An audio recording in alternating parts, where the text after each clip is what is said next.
STJ decide que a Defensoria Pública não possui legitimidade para ajuizar ações de improbidade administrativa. Meu nome é Marcos Gomes, sou defensor público do Estado de São Paulo, coordenador da coleção Defensoria Pública Ponto a Ponto.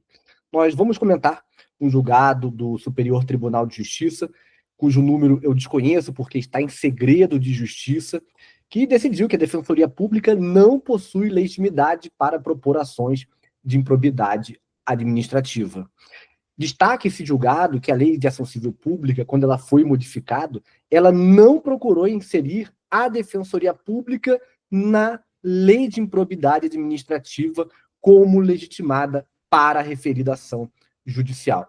Então, nós teríamos aí um silêncio eloquente que não legitimaria a instituição para o ajuizamento das ações de improbidade administrativa. O julgado faz uma diferenciação ontológica entre as ações civis públicas e as punições envolvidas nas ações de improbidade administrativa. Essa ação judicial, ela não desconhece que o STF, na DI 7042, declarou a inconstitucionalidade parcial da Lei de Ação Civil Pública, incluindo aí a possibilidade das pessoas jurídicas interessadas para a propositura da ação de improbidade administrativa. Ainda assim, ela destaca que o STF não incluiu aqui a Defensoria Pública como legitimada.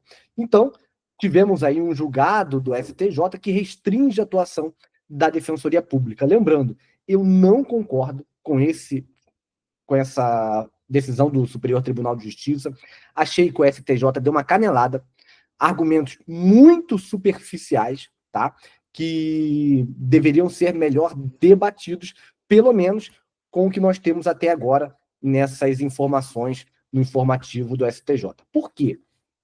Quando a gente trabalha a temática envolvendo acesso à justiça, a segunda onda de acesso à justiça trabalha um obstáculo organizacional, trabalha a ideia de tutela coletiva. E a Defensoria Pública pode atuar em prol dos vulneráveis organizacionais. O que vem a ser, professor, essa vulnerabilidade organizacional? A ideia de vulnerabilidade organizacional corresponde a uma situação permanente ou provisória que fragiliza os sujeitos de direitos, dificultando o acesso à justiça e a concretização dos direitos fundamentais, em razão da insuficiência e ou dificuldade de tutelar determinados direitos de maneira meramente individual. Tanto o STF já decidiu, já consolidou o entendimento de que a Defensoria Pública pode atuar em prol da vulnerabilidade organizacional.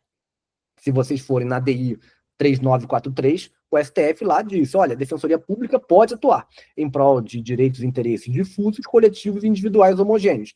No mesmo sentido, o STJ, por exemplo, no RESP 1449416, decidiu que o termo necessitados deve ser interpretado em sentido amplo, abrangendo aqui a vulnerabilidade organizacional. Essa legitimidade da Defensoria Pública em tutela coletiva possui fundamento no artigo 134 da Constituição Federal, na Lei Complementar 80 de 94, no Código de Processo Civil, na Lei de Ação Civil Pública, na Lei do Mandado de Injunção. Lembrando que, em relação à Lei Complementar 80 de 94, o artigo 4º, inciso 7º, é bem claro. São funções institucionais da Defensoria Pública promover a ação civil pública e todas as espécies de ações capazes de propiciar adequada tutela dos direitos difusos, coletivos, individuais homogêneos. Lembrando, direitos fundamentais são indivisíveis, interdependentes, interrelacionados. Então, aqui o dispositivo é bem claro. E aí, é interessante lembrar para os nossos alunos que nós já tivemos, inclusive, uma questão em prova dissertativa na Defensoria Pública de Minas Gerais, que perguntava e pedia para o aluno dissertar sobre a possibilidade de ajuizamento de ação civil pública por improbidade administrativa pela Defensoria Pública. E o gabarito dessa questão, eu inclusive fiz uma live com o examinador que elaborou essa questão, ele falava expressamente, olha, o gabarito aqui era que a Defensoria Pública possui sim legitimidade para ajuizar a ação de improbidade administrativa. Quais eram os fundamentos? Acesso à justiça, em especial aqui segunda onda, teoria dos poderes implícitos, porque a Defensoria Pública tem que ter todos os poderes para alcançar as finalidades institucionais, notadamente de tutela e promoção dos direitos humanos dos vulneráveis, lembrando que os direitos humanos não podem ser tutelados pela metade, porque eles são indivisíveis, interdependentes e interrelacionados, microsistema de tutela coletiva e uma interpretação sistemática da normativa defensorial. Esse seria o gabarito para essa questão. E isso deveria ter sido discutido no âmbito do Superior Tribunal de Justiça. Nós temos inúmeros doutrinadores que trabalham essa temática, a gente aprofunda muito essa temática aqui na coleção Ponto a Ponto, e nós temos o Felipe Kirchner e a Patrícia Ketterman, que também trabalham essa temática. Vou trazer aqui trecho da obra deles para vocês compreenderem e ilustrarem melhor essa temática. O que dizem esses doutrinadores?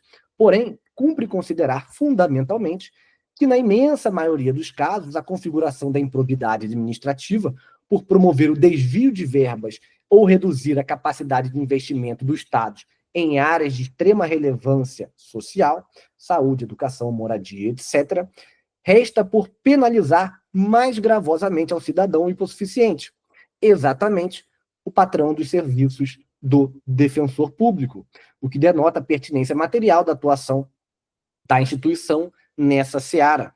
Utilizando-se da metáfora popular, pode-se dizer que a serpente da corrupção e a improbidade pica mais usual e fortemente aos descalçados. Então vejam aqui a doutrina defensorial trabalhando essa temática. Lembrando que nós já tivemos, no âmbito da Organização dos Estados Interamericanos, uma resolução, que é a resolução, deixa eu ver o número aqui direitinho, resolução número 1 de 2018, que prevê aqui o combate à corrupção, que prevê que a corrupção viola os direitos humanos dos vulneráveis. Temos, vou trazer aqui em detalhes, a Convenção Interamericana contra a Corrupção. Vocês devem conhecer essa Convenção Interamericana contra a Corrupção. Então vejam aqui, a corrupção, então, viola direitos humanos. Isso tem que ficar claro para os alunos. Nós temos um relatório do FMI relacionando, abordando a corrupção com a violação de direitos humanos dos vulneráveis. Vale realizar uma leitura nesse relatório do FMI. Vou tentar achar aqui necessariamente, bem detalhado, qual que é esse relatório. Não tem um número aqui em mãos, mas depois eu vou postar aqui para os alunos. Mas depois vocês podem colocar relatório anual do FMI 2018, que trabalha essa ideia do combate, a necessidade do combate à corrupção, porque a corrupção assola a desigualdade social. Então temos o relatório do FMI, temos a Convenção Interamericana contra a Corrupção, tá? E aqui a Defensoria Pública deve atuar no combate à corrupção.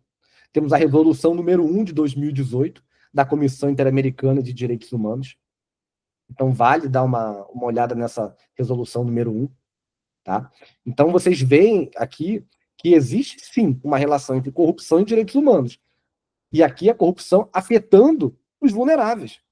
Basta imaginar, desvio de medicamentos no SUS. Isso não afeta os vulneráveis? Desvio de merendas escolares, em escola e creche pública, por exemplo, isso não afeta os vulneráveis? Então, no meu ponto de vista, andou muito mal o Superior Tribunal de Justiça. Os alunos têm que ter conhecimento da decisão, mas, por outro lado, quem vai fazer prova de defensoria pública tem que ter uma visão crítica, notadamente para as provas dissertativas e as provas orais. Meus amigos e amigas, não deixam aqui de deixar o like de vocês, de seguir a coleção Ponto a Ponto, para se manter super bem informado nos temas envolvendo defensoria pública. Um grande abraço, sucesso nos estudos.